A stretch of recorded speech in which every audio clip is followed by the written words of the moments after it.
আপনি কি কখনো কোনো হোটেলের ঘরের দেয়ালে টাঙানো ছবির দিকে তাকিয়ে ভেবেছেন এই হাসিমুখের মানুষগুলো এখন কোথায় আছে?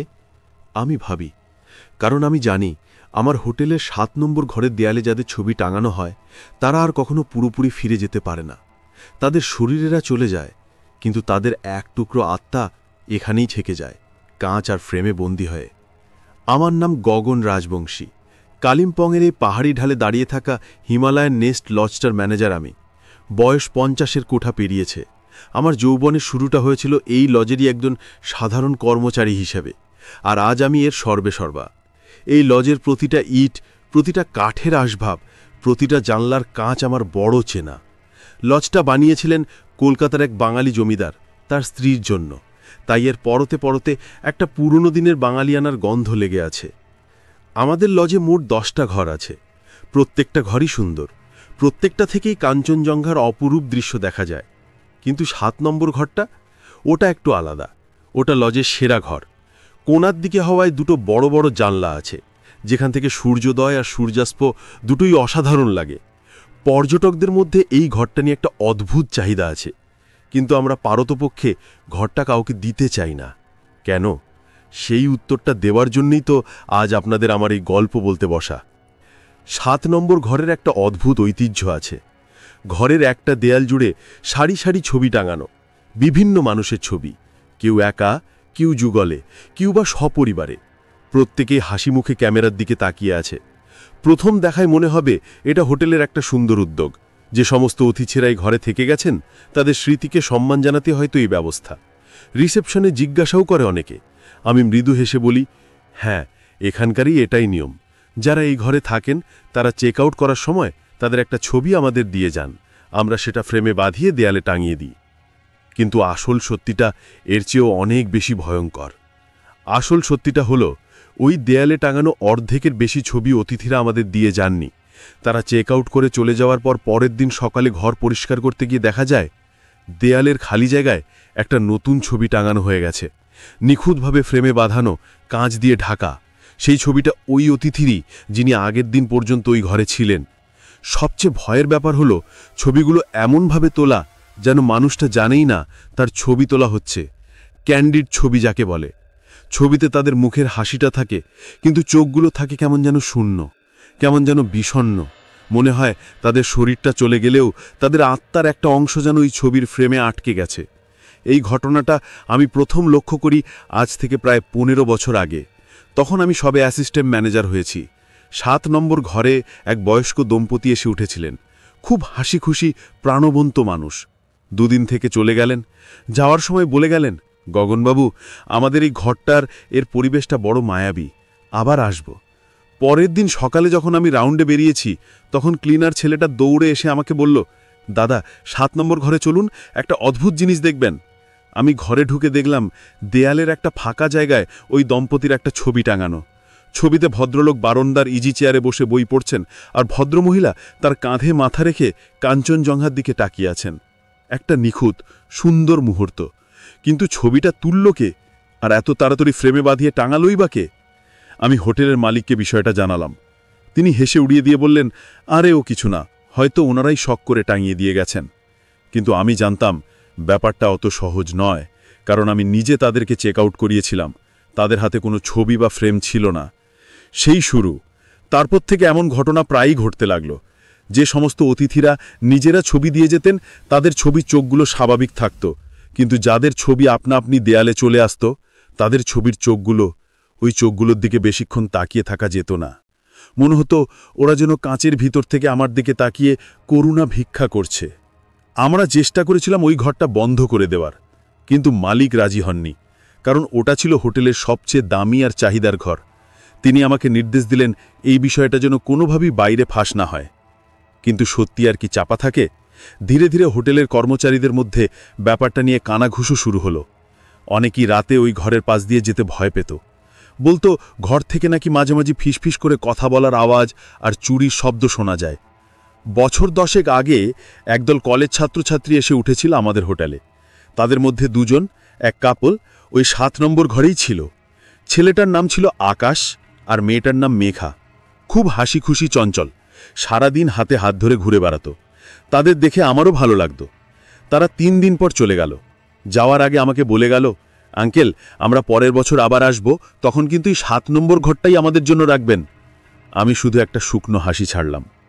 পরের দিন সকালে আমি জানতাম কি দেখতে চলেছি। আমি যখন 7 নম্বর ঘরের দরজা খুললাম, তখন আমার অনুমানই সত্যি হলো। দেয়ালে আকাশ আর মেঘার একটা নতুন ছবি। ছবিতে ওরা বারান্দার রেলিং ধরে একে অপরের দিকে তাকিয়ে হাসছে, কিন্তু ওদের চোখ সেই একই শূন্য বিষণ্ণ দৃষ্টি। আমি ছবিটার দিকে তাকিয়ে একটা দীর্ঘশ্বাস ফেললাম, কিন্তু ঠিক সেই মুহূর্তে আমার বুকের ভেতরটা কেঁপে উঠল। ছবির মধ্যে আকাশ আর মেঘার ঠিক বাছনে জানলার কাচের প্রতিবিম্বে আমি আরেকটা আবছা অবয়ব দেখতে পেলাম, একটা মহিলার অবয়ব। তার পরনে পুরনো দিনের শাড়ি, মুখে এক অদ্ভুত বিষণ্ণ হাসি। আমি চমকে উঠে পিছিয়ে এলাম, ভালো করে আবার তাকালাম। হ্যাঁ, স্পষ্ট দেখা যাচ্ছে। ওই মহিলা কে? সে তো ওই ঘরে ছিল না, তাহলে তার প্রতিবিম্ব ছবিতে কি করে এলো? আমার সারা শরীর ভয়ে ঠান্ডা হয়ে গেল। আমি বুঝতে পারলাম এই ঘরের রহস্য আমি যা ভেবেছিলাম তার চেয়েও অনেক বেশি গভীর। এই ঘরে শুধু অতিথিদের আত্মার একাংশই আটকে থাকে না, এই ঘরে আরও কেউ আছে, এমন কেউ যে সবার অলক্ষ্যে এই ছবিগুলো তুলে চলেছে, যে এই আত্মাগুলোকে সংগ্রহ করছে। আমি ঠিক করলাম আমাকে এই রহস্যের শেষ পর্যন্ত যেতেই হবে। আমাকে জানতে হবে কে ওই মহিলা, কেন সে এটা করছে। সেই রাতেই আমি একটা বাহুসে সিদ্ধান্ত নিলাম। আমি ঠিক করলাম আমি আজ নিজের রাতটা ওই 7 নম্বর ঘরে কাটাবো। দেখব কি হয়। হয় এই রহস্যের সমাধান হবে, নয়তো আমার ছবিও ওই দেয়ালের বাকি ছবিগুলোর সাথে যোগ হবে। রাত 12টা নাগাদ আমি 7 নম্বর ঘরের দরজাটা খুললাম। ভেতরে ঢুকতেই একটা ঠান্ডা স্রোত আমার শিরদাঁড়া দিয়ে বয়ে গেল। ঘরের ভেতরে কেমন যেন পুরনো পারফিউম আর স্যাঁতস্যাঁতে গন্ধ মেশানো বাতাস। আমি দরজাটা বন্ধ করে দিলাম। ঘরের দেয়ালে টাঙানো ছবিগুলোর দিকে তাকালাম। মনে হলো ছবির মানুষগুলো শূন্য চোখগুলো যেন আজ আমার দিকেই তাকিয়ে আছে। তারা যেন আমাকে স্বাগত জানাচ্ছে তাদের এই অদ্ভুত নিঃশব্দ জগতে। আমি জানি না আমার জন্য কি অপেক্ষা করছে, কিন্তু আমি এটাও জানি আজ রাতটা না পার হলে এই লজের অভিশাপ থেকে আমি কোনোদিন মুক্তি পাব না। ঘরের কোনায় রাখা আরাম কেদারাটায় বসতেই আমার চোখ গেল জানলার দিকে। কাঁচের ওপারে ঘন অন্ধকার, কিন্তু আমি জানি আসল অন্ধকারটাই ঘরের ভেতরেই লুকিয়ে আছে। 7 নম্বর ঘরের দরজাটা বন্ধ করার সাথে সাথেই বাইরের পৃথিবীর সাথে আমার সমস্ত যোগাযোগ যেন বিচ্ছিন্ন হয়ে গেল। ঘরের ভেতরটা ছিল অস্বাভাবিক রকমের নিস্তব্ধ। এমনকি দেয়াল ঘড়ির টিকটিক শব্দটাও শোনা যাচ্ছিল না, যদিও আমি জানতাম ওটা চলছে। আমার একমাত্র সঙ্গী ছিল আমার হাতে ধরা একটা শক্তিশালী টর্চ আর আমার বুকের ধুকপুক শব্দ। আমি ঘরের মাঝখানে দাঁড়িয়ে চারপাশটা ভালো করে দেখতে লাগলাম। পুরনো দিনের কারুকার্য করা কাঠের আসবাবপত্র, একটা বড় ডাবল বেড, একটা লেখার টেবিল আর 2টো আরাম কেদারা, আর সেই অভিশপ্ত দেয়ালটা যেটা জুড়ে সারি সারি ছবি। আমার মনে হলো ওগুলো ছবি নয়, ওগুলো যেন এক একটা জানালা, যে জানালা দিয়ে অতৃপ্ত আত্মারা আমার দিকে তাকিয়ে আছে। আমি প্রথমে ঠিক করলাম পুরো ঘরটা তন্ন তন্ন করে খুঁজব, যদি কোনো অস্বাভাবিক কিছু চোখে পড়ে। আমি খাটের নিচে, আলমারির ভেতরে, বাথরুমের আনাচে কানাচে সব জায়গায় টর্চ ফেলে দেখলাম, কিন্তু অস্বাভাবিক কিছুই পেলাম না। সব কিছুই ছিল পরিপাটি, গোছানো। হতাশ হয়ে আমি আরাম কেদারাটা এসে বসলাম। সময় কাটতে লাগল। 1টা, 2টো, 3টে, রাত প্রায় 2:30 বেজে গেল। কিছুই ঘটল না। আমার মনের ভয়টা ধীরে ধীরে বিরক্তি আর ক্লান্তিতে পরিণত হচ্ছিল। আমি ভাবতে শুরু করলাম হয়তো এগুলো সবই আমার মনের ভুল, হয়তো আমি অতিরিক্ত চাপ আর দুশ্চিন্তার কারণে হ্যালুসিনেশন দেখছি। আমি যখন প্রায় উঠব বলে ঠিক করেছি, ঠিক তখনই ঘটনাটা ঘটল। ঘরের তাপমাত্রাটা হঠাৎ করেই যেন অনেকটা কমে গেল। আমার গরম জামা ভেদ করেও একটা কনকনে ঠান্ডা আমার শরীরে কাঁপুনি ধরিয়ে দিল। ঘরের কোনায় রাখা ফুলদানিতে রাখা তাজা রজনীগন্ধার তোড়াটা থেকে একটা তীব্র মিষ্টি গন্ধ ভেসে এলো। গন্ধটা এত তীব্র যে আমার মাথাটা ধরে গেল। আমি সজাগ হয়ে বসলাম। আমি বুঝতে পারলাম আমি আর একা নই, কেউ একজন এই ঘরে প্রবেশ করেছে। ঠিক তখনই আমি একটা মৃদু শব্দ শুনতে পেলাম, একটা কান্নার শব্দ, খুব চাপা, ফোঁপানোর মতো শব্দ, একজন মহিলার কান্নার শব্দ। শব্দটা আসছিল দেয়ালের ছবির দিক থেকে। আমার সারা শরীর ভয়ে কাঁটা দিয়ে উঠল। আমি কাঁপা কাঁপা হাতে টর্চটা জেলে দেয়ালের দিকে ফেললাম। প্রথমে কিছুই দেখতে পেলাম না, ছবিগুলো আগের মতোই স্থির হয়েছিল। কিন্তু তারপর আমি দেখলাম দেয়ালের একেবারে শেষ প্রান্তে যেখানে একটা ফাঁকা জায়গা ছিল, সেখানে একটা ধোঁয়ার মতো অবয়ব ধীরে ধীরে ঘনীভূত হচ্ছে। ধোঁয়াটা ধীরে ধীরে একটা মানুষের আকার নিতে লাগলো। আমি চেয়ারটা শক্ত করে আঁকড়ে ধরলাম। আমার মুখ দিয়ে কোনো শব্দ বেরোচ্ছিল না। আমার চোখের সামনে সেই ধোঁয়াশা অবয়বটা একটা পূর্ণাঙ্গ মহিলার রূপ নিল। তার পরনে একটা পুরনো দিনের সাদা শাড়ি, লম্বা চুল পিঠের ওপর ছাড়া। তার মুখটা ছিল বিষাদে ভরা, চোখ দুটো দিয়ে জল গড়িয়ে পড়ছে।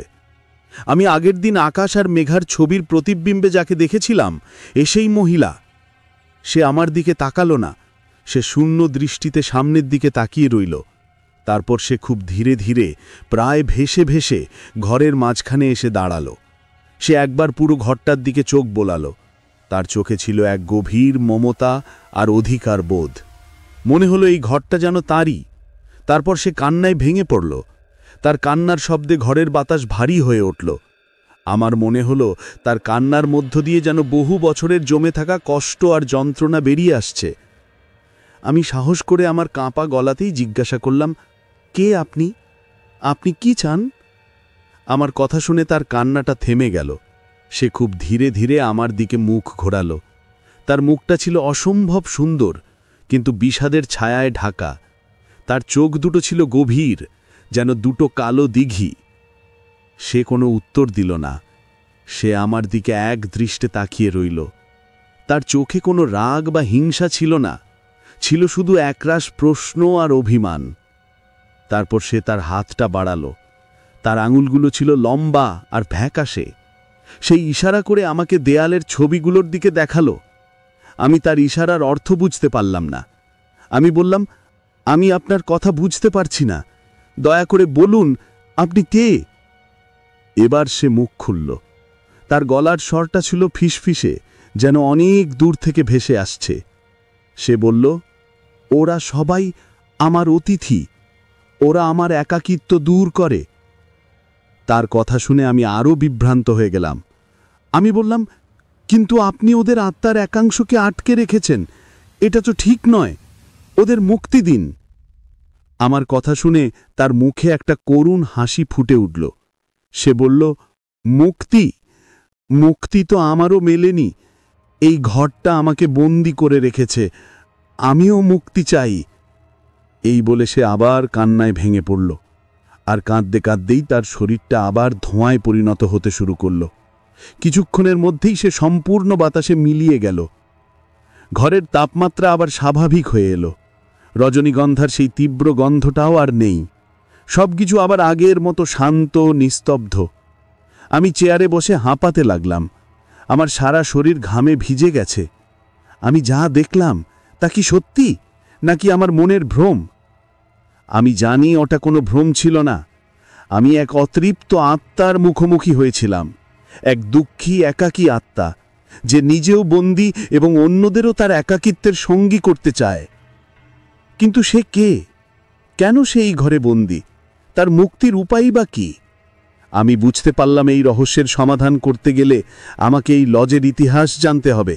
আমাকে জানতে হবে এই ৭ নম্বর ঘরে অতীতে কি ঘটেছিল। পরদিন সকালে আমি হোটেলের পুরনো রেকর্ডপত্র ঘাঁটতে শুরু করলাম। বহু পুরনো ধুলোমাখা ফাইলপত্র ঘাঁটতে ঘাঁটতে আমি একটা জিনিস খুঁজে পেলাম, একটা পুরনো ডায়েরি। ডায়েরিটা ছিল এই লজের প্রথম মালিক, জমিদার সুরেন্দ্রনাথ চৌধুরীর। ডায়েরির পাতা উল্টাতে উল্টাতে আমি একটা জায়গায় এসে থামলাম। একটা পাতায় সুরেন্দ্রনাথ বাবু তার স্ত্রী বিমলার কথা লিখেছেন। তিনি লিখেছেন তার স্ত্রী বিমলা ছিলেন অসম্ভব সুন্দরী এবং লাজুক প্রকৃতির। তিনি বাইরের পৃথিবীর সাথে তেমন মিশতে পারতেন না। তার একমাত্র জগৎ ছিল এই লজের ৭ নম্বর ঘরটা। তিনি এই ঘরটাকে নিজের হাতে সাজিয়েছিলেন। কিন্তু তারপরই একটা মর্মান্তিক ঘটনার বিবরণ ছিল। বিমলা দেবী সন্তান প্রসব করতে গিয়ে এই ৭ নম্বর ঘরেই মারা যান। তার সন্তানটিও বাঁচেনি। আমার বুকের ভেতরটা ছ্যাঁত করে উঠল। তাহলে কি এই সেই বিমলা দেবীর আত্মা? স্বামী আর সন্তানের শোকে তিনি কি আজও এই ঘর ছেড়ে যেতে পারেননি? কিন্তু একটা প্রশ্ন আমার মাথায় ঘুরপাক খাচ্ছিল। ডায়েরিতে লেখা আছে বিমলা দেবী ছিলেন খুব লাজুক প্রকৃতির। তিনি ছবি তুলতে একেবারেই ভালোবাসতেন না। তাহলে তার আত্মা কেন অতিথিদের ছবি তুলে দেয়ালে টাঙিয়ে রাখবে? এই দুটো তথ্যের মধ্যে তো কোনো মিল নেই। আমার মনে হলো রহস্যটা আমি যা ভাবছি তার চেয়ে অনেক বেশি জটিল। ডায়েরির মধ্যে নিশ্চয়ই আরও কিছু লেখা আছে, এমন কিছু যা আমার চোখ এড়িয়ে গেছে। আমি ঠিক করলাম আমি আবার ওই ডায়েরিটা পড়ব। প্রতিটি শব্দ, প্রতিটি লাইন, হয়তো এর মধ্যেই কোথাও সেই উত্তরটা লুকিয়ে আছে যা বিমলা দেবীর আত্মার মুক্তির পথ খুলে দেবে। কিন্তু আমি কি সেই উত্তর পাব, নাকি এই রহস্যের জালে আমিও জড়িয়ে পড়ব? আমার মনে হচ্ছিল আমি যেন এক অন্ধকার সুড়ঙ্গের মুখে দাঁড়িয়ে আছি। সুড়ঙ্গের শেষে আলো আছে নাকি আরও গভীর অন্ধকার, তা আমার জানা নেই। বিমলা দেবীর ডায়েরিটা হাতে নিয়ে আমি আমার অফিসে বসেছিলাম। বাইরের কাঞ্চনজঙ্ঘা তখন পড়ন্ত বিকেলের আলোয় ঝলমল করছে, কিন্তু আমার মনের ভেতরটা ছিল ঘন অন্ধকারে ঢাকা। আমি বুঝতে পারছিলাম এই ডায়েরির জীর্ণ পাতাগুলোর মধ্যেই ৭ নম্বর ঘরের সমস্ত রহস্যের চাবিকাঠি লুকিয়ে আছে। আমি প্রথম থেকে আবার ডায়েরিটা পড়তে শুরু করলাম। জমিদার সুরেন্দ্রনাথ চৌধুরীর হাতের লেখা ছিল বেশ সুন্দর, মুক্তোর মতো। তিনি তার দৈনন্দিন জীবনের কথা, ব্যবসার কথা, এমনকি তার শিকারের অভিজ্ঞতার কথাও লিখে রাখতেন। বিমলার কথা আসত মাঝে মাঝে। তার লেখায় স্ত্রীর প্রতি ভালোবাসা ছিল, কিন্তু তার সাথে ছিল এক অদ্ভুত অধিকারবোধ। তিনি লিখতেন, বিমলা আমার, সে আমার জগৎ। বাইরের পৃথিবীর কলুষতা আমি তাকে স্পর্শ করতে দেব না। এই লাইনগুলো পড়ে আমার কেমন যেন খটকা লাগল। ভালোবাসার নামে এটা কি এক ধরনের বন্দিদশা নয়? আমি পাতা উল্টাতে লাগলাম। বিমলার মৃত্যুর কয়েক পাতা আগে আমি একটা অদ্ভুত এন্ট্রি খুঁজে পেলাম। তারিখটা ছিল ১৯৪২ সালের বর্ষাকালের। সুরেন্দ্রনাথ লিখেছেন, আজ বাড়িতে একজন নতুন অতিথি এসেছেন, আমার দূর সম্পর্কের ভাই অবনী। সে একজন চিত্রকর, কলকাতা থেকে এসেছে পাহাড়ে ছবি আঁকতে। আমি তাকে ৭ নম্বর ঘরের পাশের ৮ নম্বর ঘরে থাকতে দিয়েছি। বিমলার সাথে তার পরিচয় করিয়ে দিয়েছি। বিমলা আজকাল বড় চুপচাপ থাকে, হয়তো নতুন একজন মানুষের সাথে কথা বললে ওর মনটা ভালো হবে। এর পরের কয়েক পাতা জুড়ে অবনীর কথা বারবার ফিরে এসেছে। সুরেন্দ্রনাথ লিখেছেন, অবনী খুব ভালো ছবি আঁকে। সে নাকি বিমলার একটা পোর্ট্রেট আঁকারও ইচ্ছা প্রকাশ করেছে, কিন্তু বিমলা কিছুতেই রাজি হয়নি। সে ছবি তোলা বা আঁকাতে বরাবরই লজ্জা পেত। ডায়েরির পাতাগুলো যত এগোচ্ছিল আমার বুকের ভেতরটা ততই অজানা আশঙ্কায় ভরে উঠছিল। আমি সুরেন্দ্রনাথের লেখায় একটা সূক্ষ্ম পরিবর্তনের আভাস পেলাম। তার লেখায় অবনীর প্রতি এক ধরনের বিরক্তি আর সন্দেহের সুর। তিনি লিখেছেন, অবনী আজকাল বড্ড বেশি বাড়াবাড়ি করছে। সে সারাদিন বিমলার আশেপাশে ঘোরার চেষ্টা করে। আমি লক্ষ্য করেছি বিমলাও যেন আজকাল একটু বেশি হাসি খুশি থাকে। এটা আমার ভালো লাগছে না। বিমলার হাসি শুধু আমার জন্য, অন্য কেউ তার হাসির কারণ হবে এটা আমি সহ্য করতে পারবো না। আমার শিরদাঁড়া দিয়ে একটা ঠান্ডা স্রোত বয়ে গেল। আমি বুঝতে পারছিলাম একটা ভয়ঙ্কর ট্র্যাজেডির বীজ বোনা হয়ে গেছে। এর ঠিক পরের পাতাটা ছিল ছেঁড়া। কেউ খুব যত্ন করে পাতাটা ছিঁড়ে নিয়েছে। তার পরের পাতায় তারিখটা প্রায় ১ মাস পরের। সেই পাতায় সুরেন্দ্রনাথ মাত্র একটা লাইন লিখেছেন, আজ অবনী কলকাতা ফিরে গেছে। ভালোই হয়েছে, আপদ বিদেয় হল। কিন্তু তার লেখার মধ্যে কোনো স্বস্তির ছাপ ছিল না, বরং ছিল এক ধরনের চাপা উত্তেজনা আর ভয়। এর পরের পাতাগুলো ছিল শুধুই শূন্য। সুরেন্দ্রনাথ আর কিছুই লেখেননি। ডায়েরির শেষ পাতায় শুধু বিমলার মৃত্যুর তারিখটা লেখা ছিল। আমার মাথাটা ঘুরছিল। ওই ছেঁড়া পাতাটায় কি লেখা ছিল? সেই ১ মাসে এমন কি ঘটেছিল যার জন্য সুরেন্দ্রনাথ ডায়েরি লেখাই বন্ধ করে দিয়েছিলেন? আর অবনীয় বা হঠাৎ করে কেন চলে গেল? আমার মনে হলো ৭ নম্বর ঘরের আত্মা বিমলার নয়, কারণ বিমলা ছবি তোলা বা আঁকা পছন্দ করতেন না। তাহলে কি আত্মাটা অবনীর? কিন্তু সে তো কলকাতা ফিরে গিয়েছিল, নাকি যায়নি? আমি হোটেলের সবচেয়ে পুরনো কর্মচারী শের সিং দাজুকে ডেকে পাঠালাম। তার বয়স প্রায় ৮০। তিনি এই হোটেলে কাজ করছেন তার যৌবনকাল থেকে। তিনি হয়তো কিছু জানতে পারেন। শের সিং দাজু আমার অফিসে এসে বসলেন। আমি তাকে খুব সাবধানে জিজ্ঞাসা করলাম, দাজু, সুরেন্দ্রনাথ বাবুর একজন ভাই ছিলেন, নাম অবনী। আপনি কি তার সম্পর্কে কিছু জানেন? আমার কথা শুনে শেরসিং দাজুর মুখটা ফ্যাকাশে হয়ে গেল। তিনি কাঁপা কাঁপা গলায় বললেন, বাবু, আপনি ওই নামটা কোত্থেকে জানলেন? ওটা তো এই বাড়িতে একটা নিষিদ্ধ নাম। আমি তাকে ডায়েরিটার কথা বললাম। সব শুনে তিনি একটা দীর্ঘশ্বাস ফেলে বললেন, বাবু, আমি তখন খুব ছোট ছিলাম, কিন্তু আমার বাবা এই হোটেলের কেয়ারটেকার ছিলেন। আমি তার মুখে সব শুনেছি। শেরসিং দাজু যা বললেন তা আমার কল্পনারও অতীত। অবনী ছিলেন একজন অত্যন্ত প্রতিভাবান চিত্রকর এবং একজন খুব ভালো মনের মানুষ। তিনি এই বাড়িতে আসার পর বিমলা দেবীর একাকিত্ব অনেকটাই দূর হয়েছিল। তারা দুজনে ভালো বন্ধু হয়ে গিয়েছিলেন। অবনী বিমলাকে ছবি আঁকা শেখাতেন, তাকে বাইরের জগতের গল্প শোনাতেন। বিমলা দেবী বহু বছর পর প্রাণ খুলে হাসতে শিখেছিলেন। কিন্তু তাদের এই নিষ্পাপ বন্ধুত্বটা সুরেন্দ্রনাথের চোখে বিষের মতো লেগেছিল।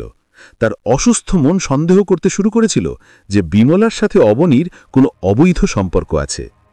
সেই ছেঁড়া পাতাটার দিনে সুরেন্দ্রনাথ অবনীকে তার আকার সরঞ্জাম সহ ৮ নম্বর ঘর থেকে তাড়িয়ে দিয়েছিলেন। কিন্তু অবনী সেদিন কলকাতা ফিরে যাননি। তিনি বিমলার সাথে শেষবারের মতো দেখা করতে চেয়েছিলেন।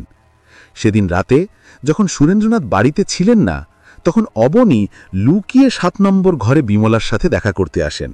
তিনি বিমলাকে বোঝানোর চেষ্টা করেন যে তাদের সম্পর্কটা পবিত্র। কিন্তু ঠিক সেই সময়ে সুরেন্দ্রনাথ ফিরে আসেন। তিনি দুজনকে একসাথে দেখে হিতাহিতজ্ঞান শূন্য হয়ে পড়েন। তার হাতে ছিল শিকারের বন্দুক।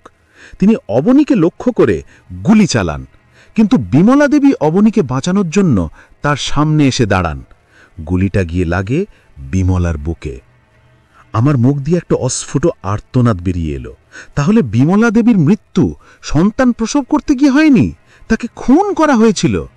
শেরসিং দাজু বলে চললেন, নিজের স্ত্রীকে নিজের হাতে খুন করার পর সুরেন্দ্রনাথ বাবু পাগল হয়ে গিয়েছিলেন। তিনি অবনীকেও খুন করেন। তারপর দুটো মৃতদেহকেই তিনি ওই ৭ নম্বর ঘরের মেঝে খুঁড়ে পুঁতে ফেলেন, আর সবাইকে বলেন যে বিমলা দেবী সন্তান প্রসব করতে গিয়ে মারা গেছেন আর অবনী কলকাতা ফিরে গেছে। এরপর সুরেন্দ্রনাথ বাবুও নিজে বেশিদিন বাঁচেননি। কয়েক মাস পরেই তিনি ওই ঘরেই গলায় দড়ি দিয়ে আত্মহত্যা করেন। আমার পুরো পৃথিবীটা যেন ঘুরছিল। তাহলে এই ঘরে একটা নয়, ৩-৩টে অতৃপ্ত আত্মা ঘুরে বেড়াচ্ছে, সুরেন্দ্রনাথ, বিমলা আর অবনী। কিন্তু তাহলে ছবিগুলো কে তোলে? অবনী? সে তো চিত্রকর ছিল। হয়তো তারই অতৃপ্ত আত্মা, তার ভালোবাসার মানুষ বিমলার একাকিত্ব দূর করার জন্য অতিথিদের ছবি তুলে দেয়ালে টাঙিয়ে রাখে। সে হয়তো বোঝাতে চায় যে এই ঘরে যারা আসে তারা সবাই বিমলার অতিথি। কিন্তু এর সমাধান কি? কিভাবে এই আত্মারা মুক্তি পাবে? আমি বুঝতে পারছিলাম আমাকে আবার ওই ঘরে যেতে হবে। এবার আমি জানি আমি কার মুখোমুখি হতে চলেছি। আমি জানি তাদের যন্ত্রণাটা কোথায়। কিন্তু আমি একা নই, আমার সাথে আছে সত্যিটা। আর মনে হচ্ছিল এই সত্যিটাই হয়তো তাদের মুক্তির পথ দেখাতে পারে। আমি যখন শেরসিং দাজুর সাথে কথা বলে অফিস থেকে বেরোচ্ছি, তখন রিসেপশনের ছেলেটা দৌড়ে এসে আমাকে বলল, স্যার, ৭ নম্বর ঘরে একজন নতুন গেস্ট উঠেছেন। উনি অনলাইনে বুক করেছিলেন। আমরা অনেক বারণ করেছিলাম, কিন্তু উনি শোনেন না। আমার বুকের ভেতরটা ধড়াস করে উঠল। আজ রাতে আবার একজন নতুন অতিথি ওই অভিশপ্ত ঘরে। আমি জানি না তার ভাগ্যে কি লেখা আছে। আমি শুধু জানি আজ রাতে আমাকে একটা শেষ চেষ্টা করতেই হবে। আমাকে ওই ৩টে অতৃপ্ত আত্মার মুখোমুখি হতেই হবে, নয়তো এই অভিশাপ চলতেই থাকবে আর ওই দেয়ালের ছবির সংখ্যাও বাড়তে থাকবে।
রিসেপশন থেকে খবরটা পাওয়ার সাথে সাথেই আমি দৌড়ে 7 নম্বর ঘরের দিকে গেলাম।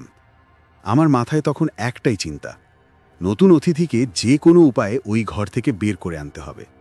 আমি দরজার সামনে দাঁড়িয়ে কয়েকবার নক করলাম, কিন্তু ভেতর থেকে কোনো সাড়া পেলাম না। আমি দরজায় কান পাতলাম, ভেতর থেকে কোনো আওয়াজ আসছে না।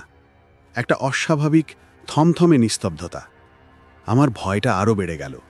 আমি মাস্টার কি দিয়ে দরজা খোলার চেষ্টা করলাম, কিন্তু দরজাটা ভেতর থেকে এমনভাবে আটকে ছিল যে খোলা গেল না। আমি বুঝতে পারলাম ভেতরের শক্তিটা বাইরের কোনো শক্তিকে প্রবেশ করতে দিতে চায় না। আমি আর সময় নষ্ট না করে হোটেলের কয়েকজন কর্মীকে ডেকে নিয়ে এলাম। আমরা সবাই মিলে দরজায় ধাক্কা দিতে শুরু করলাম।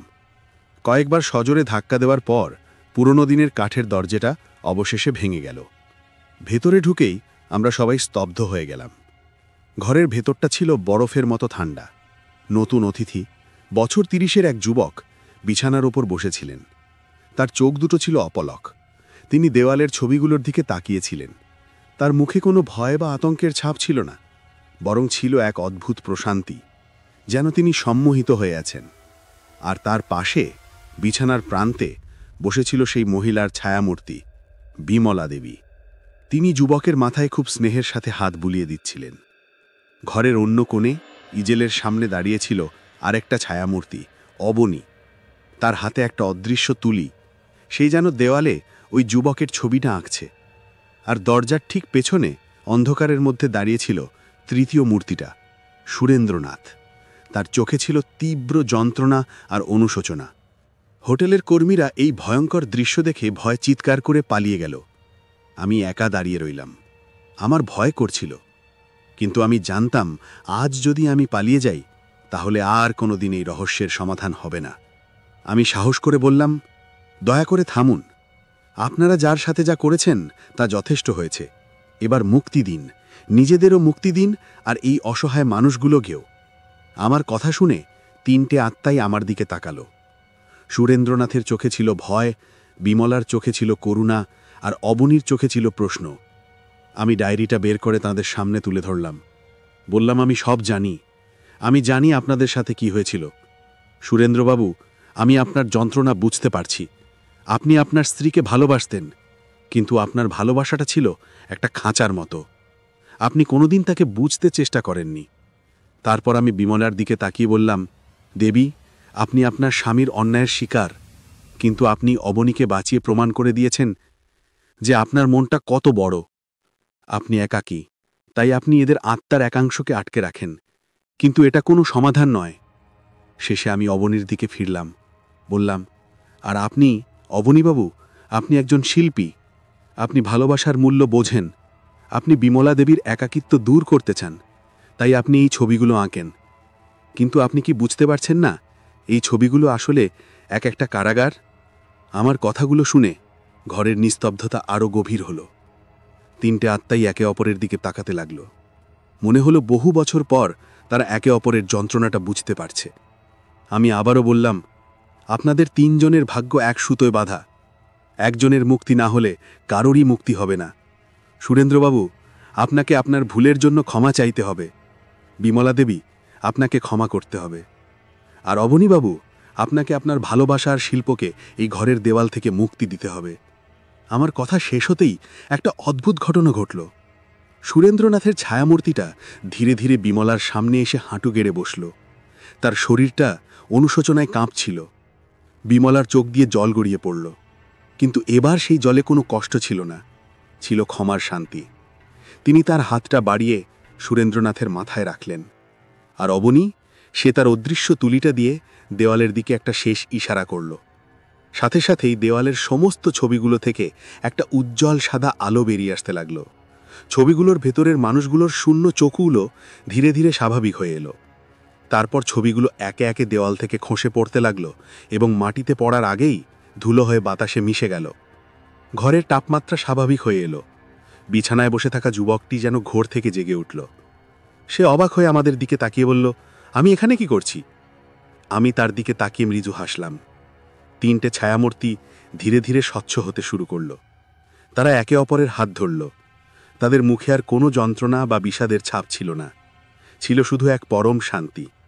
মিলিয়ে যাওয়ার আগে বিমলা দেবী আমার দিকে তাকিয়ে একটা কৃতজ্ঞতার হাসি হাসলেন।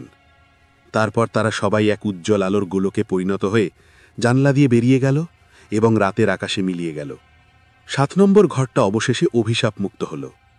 পরদিন সকালে আমি ওই ঘরটা থেকে সমস্ত পুরনো আসবাবপত্র সরিয়ে ফেললাম। ঘরটাকে নতুন করে রং করা হলো। দেওয়ালে আর কোনোদিন কোনো ছবি টাঙানো হয়নি। আমরা ঘরটার নাম বদলে রেখেছি মুক্তি। এখনও অনেক অতিথি কালিম্পংয়ে আসেন, তারা হিমালয়ান নেস্টে ওঠেন, কিন্তু এখন আর কেউ 7 নম্বর ঘরের গল্প বলে না। তারা বলে কাঞ্চনজঙ্ঘার গল্প, পাহাড়ের গল্প আর মুক্তির গল্প। মাঝে মাঝে পূর্ণিমার রাতে আমি একা একা মুক্তি ঘরের বারান্দায় আসে দাঁড়াই। কাঞ্চনজঙ্ঘার দিকে তাকিয়ে আমার মনে হয় ভালোবাসা আর ক্ষমা এই দুটোই হলো আত্মার আসল মুক্তি। আর এই সত্যিটা আমি শিখেছি কোনো বই পড়ে নয়, শিখেছি এক অভিশপ্ত হোটেলের ঘরের 3টি অতৃপ্ত আত্মার কাছ থেকে।